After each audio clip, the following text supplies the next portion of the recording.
Hello! Welcome to Virgo Philippines. So, ito yung reading natin for Virgo, Sun, Moon, Rising, Venus, Jupiter, Virgos. Take only what resonates.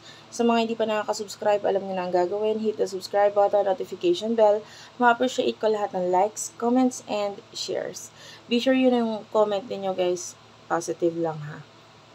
Hindi kasi talaga entertain ng negative comments, eh. Okay? So, start natin. Love reading to. Kung makaka-relate ka, edi, nakarelate ka, di ba? Kunin mo yung messages na magre-relate sa'yo. Kung hindi, edi, ibigay mo sa ibang reading na to. Ganun lang yan. Kung ayaw mo ng ganitong klaseng reading, hindi ka naman po pinipili, pwede ka mag-next video. And if you want to book a personal reading, dyan tayo sa Facebook page, Madam P. Yan ka pwede mag-inquire ng personal reading, virgophilippines@gmail.com. Ayan. Or doon sa aming TikTok shop. Pwede ka rin mag-inquire doon or doon ka mag-avail ng mga products na available sa amin. Ayan. Like, itong suot ko dito. Available to sa TikTok shop. This is Evil Eye. Iba-ibang color ng Evil Eyes. Tsaka may mga lucky herbs siya. Diyan sa aming TikTok shop. Unifree. UNIPRI.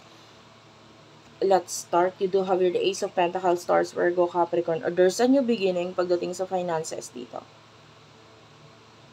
Eight of Wands, nakikita natin yung support ng family, close friends sa'yo. So, I really do like this. Kung ano man itong new beginning na ito, napakaganda. And you do have the King of Pentacles, Taurus, Virgo, Capricorn. Bottom of the deck, yeah, this is career. Alam mo, the more na suportado ka ng pamilya mo, or ng mga tao sa paligid mo, the more na may success sa'yo eh. Ten of Cups. Ang hirap mong hindi suportahan, alam mo yun. Sa energy ng mga tao nakapaligid sa'yo, ikaw yung tipo ng tao na parang gustuin mo man o hindi, tong mga taong ito na nasa paligid mo, talagang susuportahan at susuportahan ka nila. The Fool. I mean, ito yung nakikita kong card pero hindi ito yung nakikita ko sa vision ko. Ito yung hawak kong card, pero there's a particular deck na meron ako nung deck na yon, pero iba yung nakikita, ibang The Fool na card ang nandun, at yun yung nakikita ko ngayon. Doon sa particular deck na yon, may dog siya dito sa gilid, yung The Fool doon, yung tao doon, meron siyang dog dito sa gilid. So, anong ibig sabihin nun? Dog is a symbol or an animal na alam naman natin yan, they are loyal. They are, may masabi natin best friends, mga ganyan. They are someone na parang nandyan lagi para sa tabi mo. Diba? Ano man yung maging mood mo, nandyan sila para sa'yo. Yun yung dog eh. Kaiba sila sa mga pusa. Or any animals. In the animal kingdom, iba ang loyalty ng dog. And, yun yung nakikita natin. There's a person na malapit sa'yo. And I feel like this is a close friend. Or a friend, a best friend. Na parang nandun yung loyalty niya sa'yo. And this person can help you achieve your goals or start this new beginning pagdating sa career mo. Okay, nandiyan yung may taong susuporta at ipupush ka para mailabas lahat ng dapat mong mailabas or gusto mong mailabas sa sarili mo. Nandiyan lang siya lagi para sa'yo. So, sino tong person na connect mo pagdating sa love? For the sign of a Virgo. Person na connect mo pagdating sa love. The Tower is here. Unang card pa lang. Okay. This is the person in the past. Nagkaroon ng ending sa inyo. Definitely the person in the past is Two of Wands. Nakakita tayo dito ng mga plano na pwedeng nag-end. Then of course, nag-end yung sa inyo. Hindi rin natuloy si mga plano. And nakikita natin financially, hindi okay itong person na to. May mga pinagdadaanan siya. Four of Pentacles.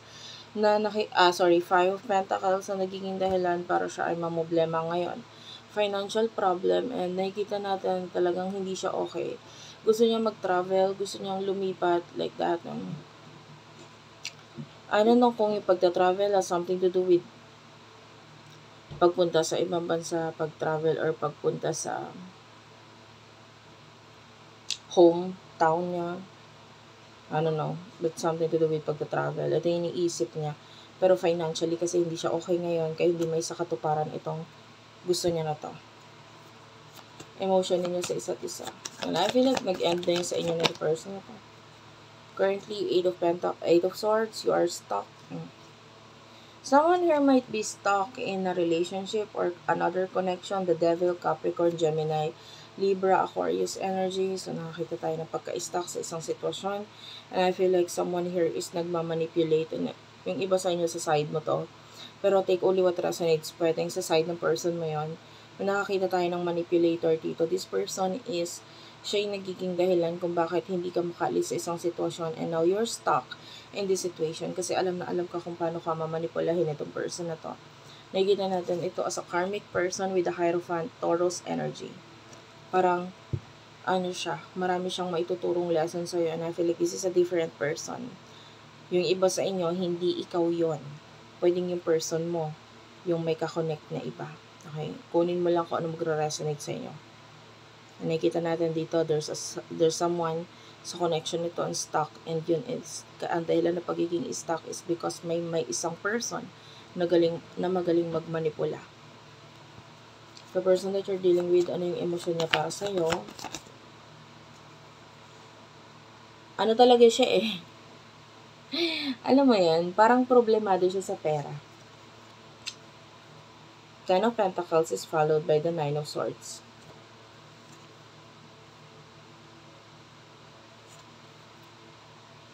The moon is here. This is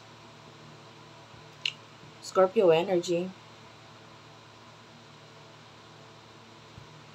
May mga bagay siyang sinikreto sa'yo. Tell me about this. Ano yung mga sinikreto niya?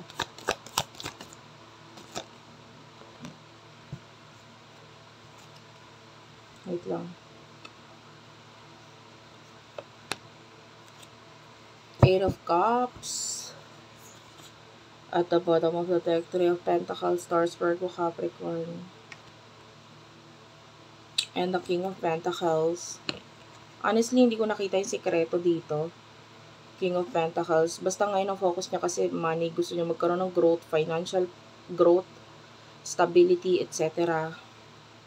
Pero, more on future yung iniisip niya. Gusto niya baguhin yung present situation niya. Or gusto niya may mabago sa present niya. Pero parang ang hirap magkaroon ng pagbabago na yun ngayon. And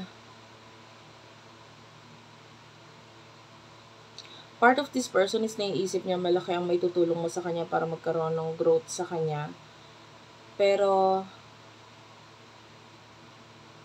nandun yung hiya eh. Nandun yung hiya. What will happen in the near future for the both of you? 8 of Cups, yeah, this is the future for you. 8 of Pentacles, you will be very busy. I mean, focus ka sa career, sa finances, etc.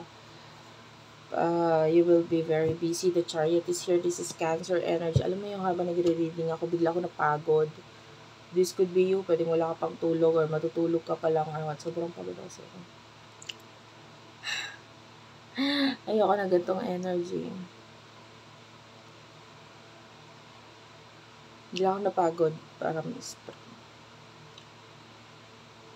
and yeah. The Chariot is here. Some of you, I can see possible ng pagta-travel, but hindi lahat. The Ten of Swords is here. You're going to end something here. Ano yung i-end mo dito in the near future? Yeah, this is big change for you. 6 of Pentacles. I feel like something to do with partnership or kung sino itong mga bagay, mga tao na tinutulungan mo or pakikipagtulungan mo sa kanya. Parang, ang energy dito, time naman para sa sarili ko. Tama na yung pagtulong at pagtulong ko sa iyo or sa inyo.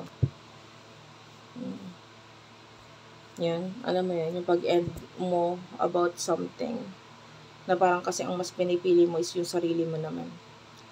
You're walking away from this thing. And in the near future for your person, the Hermit, this is Virgo energy. Three of Cups.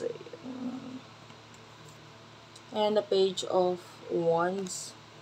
Nakakita tayo dito ng ng reconciliation sa home. So, lalo na if you're dealing with someone na malayo sa'yo or nasa ibang bansa siya, and I can see someone coming back or pauwi, pero not necessarily na makikipag-connect or communicate or makikipag-interact sa'yo. It's just that pauwi lang siya. Paano lang siya pa-travel. Yan. And then, I don't see any more messages dito.